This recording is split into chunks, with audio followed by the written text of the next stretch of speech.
Okay, Assalamualaikum. Kita teruskan perbincangan kita untuk kertas 1 kertas 1 SPM 2021, iaitu kita teruskan dengan soalan nombor 11.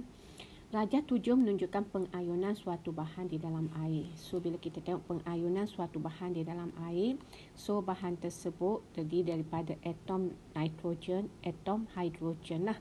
Jadi maknanya atom nitrogen dengan atom hidrogen, kalau kita tengok dari segi molekulnya kat sini, maknanya ia adalah amonia NH3.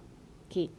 NH3 ni kalau dia mengayon dalam air, kalau kita buat persamaan pengayunan NH3 ni, okey, larut dalam air H2O, so dia akan membentuk NH4+ dengan ion OH- lah. Jadi kalau kita recall balik, persamaan ini adalah persamaan berbalik di mana di mana hasilnya adalah separuh sahaja. Jadi kalau kita tengok kat sini, cuba tengok ni. Ni molekul ni dengan molekul ni. Maknanya yang ni ni oksigen, yang hitam ni oksigen, maka ini adalah ion hidroksida. Yang ini adalah ion NH4+. Daripada sini kalau kita dah tengok daripada sini, hanya sebahagian sajalah jadi ionnya. Yang 3 lagi ni kekal dalam bentuk molekul NH3. Yang ni saja jadi ion. Jadi sebahagian daripada jadi air, sebahagian saja ion. So bila sebahagian air saja ion, maksud daripada rajah ini adalah NH3 ini dia mengayon separa lah. Separa dalam air. Bila mengayon separa, ia refer kepada alkali lemah. Maknanya amonia ni adalah alkali lemah. So soalannya, antara berikut pernyataan manakah betul tentang bahan tersebut? Tentang bahan tersebut. Nilai pH kurang daripada 7 memang dah salah lah, sebab kurang daripada 7 itu adalah asid, sedangkan bahan ini adalah alkali. Pengayunan lengkap pun salah. Sebab kita tahu dah mengayon separa saja, sebahagian saja menjadi ion. Kepekatan ion hidroksida rendah, betul lah. Bila mengayon separa, maka kepekatan ion hidroksida rendah.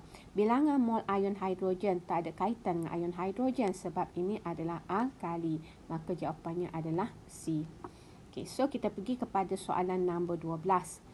Rajah 8 menunjukkan pemerhatian bagi suatu eksperimen apabila bahan X ditambah ke dalam 2 larutan. Bahan X ditambah ke dalam 2 larutan. So kita tengok apa larutan yang ditambah tersebut.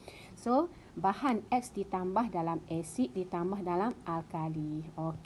Kalau kita refer balik yang kita belajar sebelum pada ni, kalau dia tambah dalam asid dalam alkali, ini unsur kala 3. Awak boleh rujuk jadual berkala unsur kala 3. Unsur kala 3. Didapati bahan X ini, bila kita tambah dalam asid, nampak tak ada apa-apa, menghasilkan larutan tidak berwarna, maka dia larut. Ini maknanya dia larut. Bahan X ini larut dalam asid. Tetapi bila bahan X ini larut, apa tu kita masukkan dalam larutan natrium hidroksida, didapati bahan X ni kekal dalam keadaan pepejal, maknanya dia tidak larut. Dia tidak larut. Jadi di sini kita tahulah, maknanya bahan X ini bila dia larut dalam asid tetapi dia tak larut dalam larutan natrium hidroksida, maka bahan X ini adalah oksida base.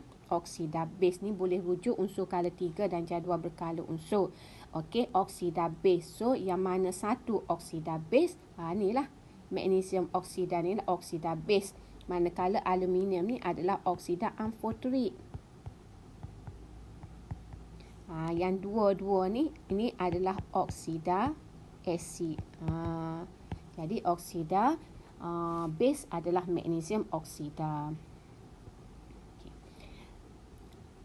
Soalan nombor 13. Rajah 9 menunjukkan suatu eksperimen untuk menghasilkan garam. Untuk menghasilkan garam. So didapati kat sini, bahan yang digunakan untuk menghasilkan garam adalah PB nitrat dengan zinc sulfat. Di mana PB nitrat, kalau kita buat persamaan kimia, PB nitrat, NO32, kita tambah dengan zinc sulfat, ZnSO4, maka hasil dia PB ambil sulfat, PbSO4, Zin ambil nitrat, hasilnya adalah ZnNO3, okey, 2. Okey, so sikit Zn, okey, NO3 2. Jadi daripada sini dia daripada sini diberi daripada jadual ini, daripada diagram ini dia ada pepejal ni. Pepejal maknanya ada garam tak terlarutkan. Tak terlarutkan. Okey, jadi garam tak terlarutkan ini apa dia? PB sulfat lah. Sebab sulfat yang tak larut adalah PCB. Okey. SO4 tu minus garam sulfat yang tak larut adalah PCB. Okey, so soalan dikata kat sini, okey, apakah larutan garam yang boleh digunakan untuk menggantikan larutan plumbum 2 nitrat untuk menghasilkan garam yang mempunyai keterlarutan yang sama dengan garam art. So keterlarutan yang sama maknanya garam ini adalah garam tak terlarutkan. Jadi garam tak terlarutkan, kita tengoklah. Okey, PB ada dah kat sini. So, kita ambil sama ada C iaitu kalsium ataupun barium. So, kat sini mananya kalsium? Ni kalsium. Okey, kalsium. Jadi, kalau kita gantikan PB ni dengan Ca, maka kita akan dapat kalsium sulfat. Kalsium sulfat juga tidak larut seperti dengan PB sulfat. Okey. So, kita teruskan soalan nombor 14 . Raja 10 menunjukkan keadaan belon dalam P, set P dan set Q. Okey, selepas beberapa minit tindak balas berlaku. Okey. Bila kita tengok raja 10 ini, kalau kita tengok belon itu kembang lah tak? Belon itu kembang. Tetapi set Q ni belon kembang lebih besar. Ni lebih besar lah. Ni kurang. Okey. Bahan yang digunakan sama saja. Dia letak 5 gram pepejal kalsium karbonat dengan asid nitrik 1 mol per desimeter padu. Tetapi kenapa set Q ni lebih tinggi ataupun lebih besar belon dia? Bila lebih besar belon dia menunjukkan gas yang terhasil. Okey, tindak balas antara kalsium karbonat dengan asid nitrik ni kalau kita ingat balik, okey, dia punya sifat kimia bagi asid di mana logam karbonat. Logam karbonat lah kalsium karbonat ni. Bila dia react dengan asid nitrik HNO3, maka dia akan menghasilkan garam di mana kalsium ambil nitrat, kalsium nitrat. Okay, lepas tu diikuti oleh air dan juga gas karbon dioksida. Jadi maknanya CO2 lah ada dalam ni. CO2 lah ada dalam ni. Tapi kenapa set Q ni CO2 lebih banyak? Bila CO2 ni lebih banyak dalam set Q ni, maknanya set Q ni kadar tindak balas dia lebih tinggi. Kadar tindak balas dia lebih tinggi. So, kita tengok soalan dia. Antara berikut penyataan manakah menerangkan pemerhatian itu? Zarah bahan tindak balas dalam set P bergerak lebih cepat. Kalau bergerak lebih cepat, kadar tindak balas biasanya akan jadi lebih tinggi. P ke Q lebih tinggi? Q lebih tinggi kan? Bukan P. So that means di sini salah lah. Kalau dia bergerak lebih cepat, dia berlanggan dengan lebih kerak. Bila berlanggan dengan lebih kerak, kadar tindak balas akan jadi lebih tinggi. Tapi salah lah dekat set P, sepatutnya set Q. Lebih banyak zarah kalsium karbonat hadir dalam set Q. Lebih banyak. Lebih banyak macam manalah? Sebab kita guna, cuba tengok kita guna kan. Kita guna jisim yang sama. 5 gram sahaja kita guna. Bila 5 gram, maknanya jisim tu sama je. Tak ada banyak, tak ada sikit. Lebih banyak tak ada lah. Sebab dia kata 5 gram sahaja. Jumlah luas permukaan kalsium karbonat dalam set Q lebih besar. Kalau kita kata jumlah luas permukaan kan dia berkait dengan saiz. Kalau saiz kecil, jumlah luas permukaan lebih besar. Kalau jumlah luas permukaan lebih besar, maka kadar tindak balas lebih tinggi. Ada dia bagi tentang saiz ke kat sini. Dia tak cakap tentang saiz kan. Dia kata pepejar saja. Dia tak cakap tentang saiz. Dia cuma kata pepejar kalsium karbonat. Bila dia kata pepejar kalsium karbonat, mungkin dalam keadaan serbuk pun boleh kita kata pepejar. Dalam keadaan ketulan pun boleh dikatakan pepejar. Jadi A ni sesuai untuk dijadikan jawapan. Sebab dia kata jumlah luas permukaan. Jadi jumlah luas permukaan yang besar menunjukkan saiz dia lebih kecil. Saiz dia lebih kecil. Kalau saiz dia lebih kecil, maka kadar tindak balas akan jadi lebih tinggi. Sebab tu gas karbon dioksida tu lebih banyak. Lebih banyak zarah bahan tindak balas mencapai tenaga pengaktifan yang rendah dalam set P. Jadi kalau tenaga pengaktifan dia lebih rendah, maka sepatutnya kadar tindak balas set P tu lebih tinggi. Jadi ni pun salah. Jadi jawapannya adalah C. Okey. Soalan seterusnya, soalan nombor 15. Rajah 11 menunjukkan dua graf yang diperolehi daripada tindak balas antara asid sulfurik dengan pita magnesium. Okey, dua kadar tindak balas. So, awak boleh refer nota cikgu di mana kalau kita tengok kat sini, M dengan N. Biasanya kalau graf macam ni, ini adalah isi padu lah. Gas. Di mana isi padu gas, okey, bila kita lakukan tindak balas, isi padu gas bertambah, kemudian dia mala. Mala ni maknanya tindak balas dia sudah berhenti. N pula, kalau graf macam ni, ini adalah jisim lah. Jisim, okey, bahan tindak balas. Jisim bahan tindak balas. Jisim bahan tindak balas ni akan berkurang dengan masa. Jisim bahan tindak balas ni kau sikit.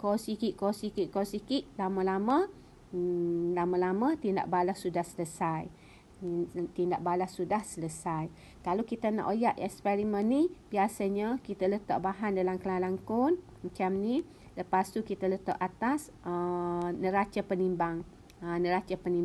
So tindak balas antara asid sulfurik H2SO4 ni dengan magnesium, dia akan menghasilkan gas apa? Gas H2.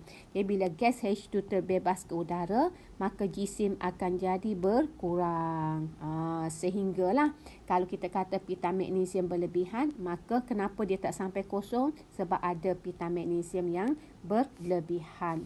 Okey. So, apakah M dengan N? So, M tu apa dia? Isi padu. Isi padu gas hidrogen. N tu apa dia? Dia kata kat sini kepekatan asid sulfurik. Kepekatan asid sulfurik pun boleh kata juga.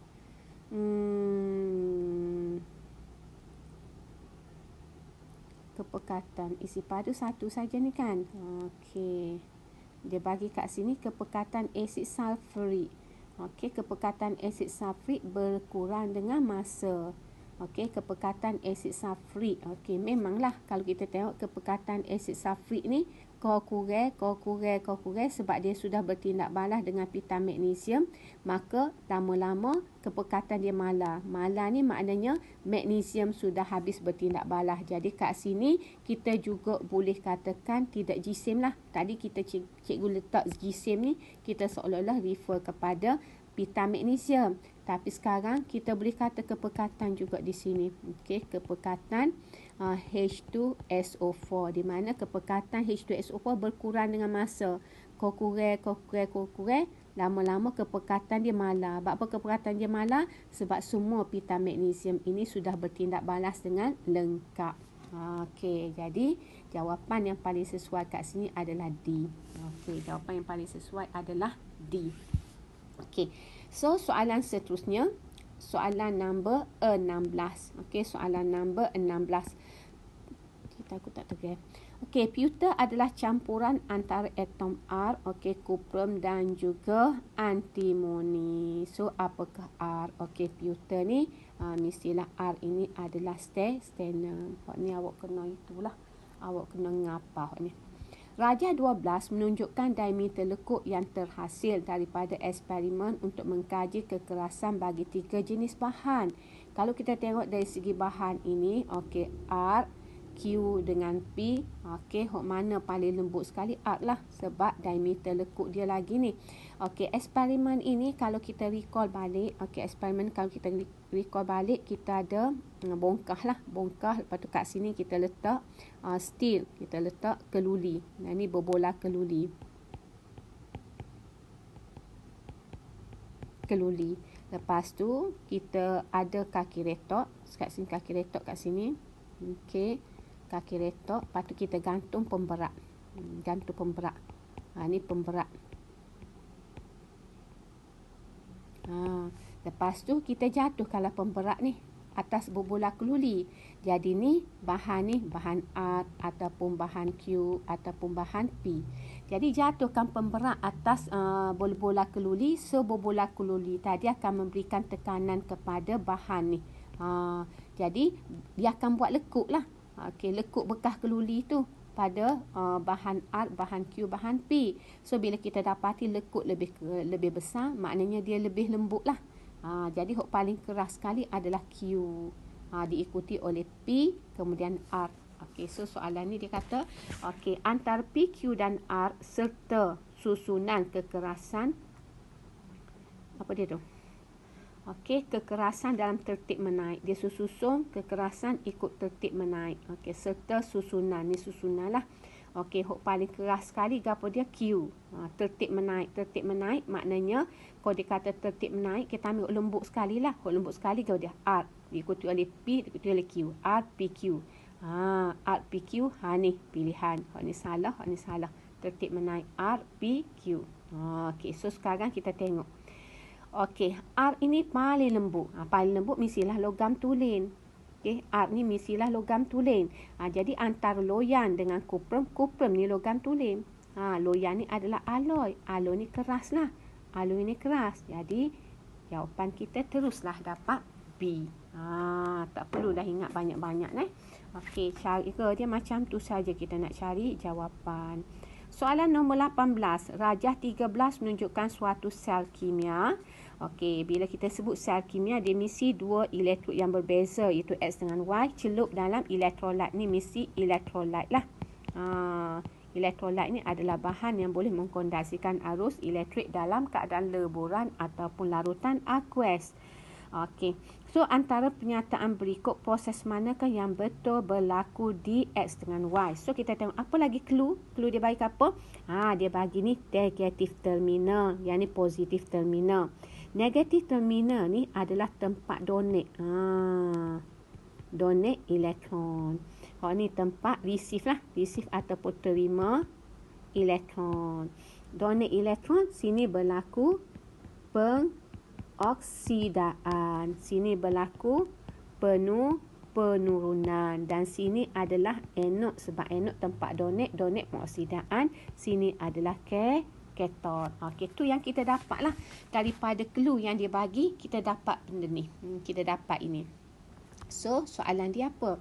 Kita tengok soalan. Dia kata, apa ni? Antara berikut, proses manakah yang betul berlaku di X? Ni donate elektron. X tu donate X tu lepas elektron. Kita tengok yang mana ada X lepas elektron. X lepas elektron. Kalau kita tak kata lepas elektron pun boleh juga. Bila lepas elektron, maka nombor pengoksidaan dia bertambah. Jadi kalau dia terima elektron, nombor pengoksidaan dia berkurang. So B lah. Kalau awak tak faham, cikgu ambil contoh lah. Contoh ni. Contoh. Contoh katakanlah awak boleh rujuk buku. Buku tentang nilai inok. Katakanlah cikgu ambil di sini zinc, di sini kuprum. Larutan katakanlah cikgu ambil larutan CuSO4. Contoh. Jadi antara zinc dengan kuprum, kalau awak refer kepada nilai inok zinc ni adalah sama dengan tolak 0.76 volt. Manakala nilai inok Cu ni adalah sama dengan positif 0.34 volt. Jadi antara zinc dengan kuprum, zinc tu lebih cenderung untuk lepas lah, sebab dia punya nilai inoknya lebih negatif. Jadi atom zinc ni akan lepas elektron membentuk ion Zn2+, plus 2e. That's why dia jadi negatif terminal. Maka elektron yang dilepaskan oleh atom zinc akan mengalir masuk ke ke dalam larutan kuprum 2 sulfat tu. Jadi di sini katakanlah kita ada ion-ion yang bergerak bebas adalah Cu2+, SO42-, H+ dengan OH-. Bila elektron mari, ion yang nak ke elektron adalah ion yang positif. Positif lah nak tambah elektron. So dia pun mari. Siapa dipilih, kita kena tengok, kita kena tengok nilai inok juga. Di mana nilai inok Cu ni, nilai inok H pula adalah kosong. Jadi Cu ni lebih positif. Maka Cu2+ ni akan terima 2 elektron membentuk Cu. Di sini kita boleh nampak ni dia punya nombor pengoksidaan ni. Nombor pengoksidaan zinc daripada kosong kepada positif 2. Kosong kepada positif 2 ni bertambah lah. Nombor pengoksidaan dia bertambah. Manakala kuprum daripada positif 2 pergi kepada kosong, maka nombor pengoksidaan dia berkurang. Jadi kita boleh jawab daripada 2 aspek lah kat sini. Sama ada pengoksidaan, sama ada atom zinc lepas elektron pengoksidaan, ataupun nombor pengoksidaan zinc bertambah daripada kosong ke positif 2 juga pengoksidaan. Manakala penurunan, kita boleh kata kat sini ion kuprum 2 menerima elektron membentuk kuprum, juga penurunan, ataupun nombor pengoksidaan kuprum berkurang daripada positif 2 kepada kosong, juga penurunan. Jadi dia boleh istilahkan penurunan dengan pengoksidaan daripada 2 aspek kat situ. Jadi dia tak terlibat pada oksigen, dia tak terlibat hidrogen. Terima elektron salah. Terima elektron itu penurunan. Sedangkan X itu berlaku tindak balas pengoksidaan. Jadi tambah nombor pengoksidaan berkurang nombor pengoksidaan. Soalan nombor 19. Logam M bertindak balas dengan asid hidroklorik. Asid hidroklorik menghasilkan garam dan gas hidrogen. Kita tahu selalu kalau dia kata garam dan gas hidrogen bertindak balas dengan asid logam M ni, logam lah, betul lah, logam M. M ni adalah logam yang reaktif. Logam yang reaktif. So apakah tindak balas yang berlaku kepada logam M? Logam M. Contoh, katakanlah logam yang reaktif. Katakanlah kita ambil siri keaktifan, kita ada kalium, kita ada kalsium, kita ada natrium, kita ada magnesium, kita ada aluminium, kita ada zinc, kita ada ferrum kan, kita ada strontium, kita ada Pb, kita ada hidrogen. Katakanlah cikgu ambil logam reaktif itu, cikgu ambil magnesium. Contoh. Jadi kalau magnesium ini, kita masuk dalam asid hidroklorik HCl, hasilnya magnesium ambil Cl lah. So MgCl2 plus gas hidrogen H2, balance tak 2. Sebab dia kata apakah tindak balas yang berlaku kepada logam M. Jadi kat sini logam M ni berlaku apa kat dia? Mg ni dia jadi sini Mg2+, maknanya Mg ni lepas tindak balas jadi Mg2+. So Mg2+ plus 2E. Jadi apa yang berlaku kepada Mg? Dia lepas elektron. Bila lepas tindak balas apa? Pengoksidaan. Dan soalan akhir sekali, soalan nombor 20. Gas metana dan klorin bertindak balas apabila terdedah kepada cahaya matahari. So persamaan berikut mewakili tindak balas berikut. Di mana tindak balas ana ni, kumpulan alkana ni bertindak balas dengan halogen, klorin halogen. Dia perlukan sinaran UV kan, expose kepada sunlight. Tindak balas ini dia panggil tindak balas penukar gantian. Di mana semua si H ni akan diganti dengan Cl. Tapi ni satu saja Cl ganti, ni step yang pertama ni. Ni step yang pertama, langkah 1. Ataupun mekanisme 1. So bahan manakah yang diturunkan dalam tindak balas ini? Bahan yang diturunkan, cuba kita tengok kat sini. Kalau kita tengok kat sini, dia tak ada dah dari aspek lain dah. Kita tengok dari aspek hidrogen. So kalau kita nak tengok dari aspek hidrogen, C ni daripada H ada 3, H ada 4. H, C ni ada 3 lepas tindak balas. Maknanya C ni hilang hidrogen. Cl pula daripada tak ada H, tiba-tiba dia ada H. So dia terima H. Kita boleh tengok nota lah. Okey, di mana kalau dia hilang hidrogen tu tindak balas apa? Tindak balas hilang hidrogen pengoksidaan, betul. Cikgu pun tukar kadang-kadang. Okey, pengoksidaan. Kalau terima hidrogen, penurunan. So, jadi bahan manakah diturunkan? Yang diturunkan apa dia kat sini? Yang diturunkan adalah CH4. Yang diturunkan bukan CH4 ni. Okey, yang diturunkan ni adalah yang mengalami tindak balas penurunan lah. Siapa penurunannya? Klorin. So, yang diturunkan adalah klorin sebab dia terima elektron. Okey, so itu saja untuk bahagian yang kedua. Okey.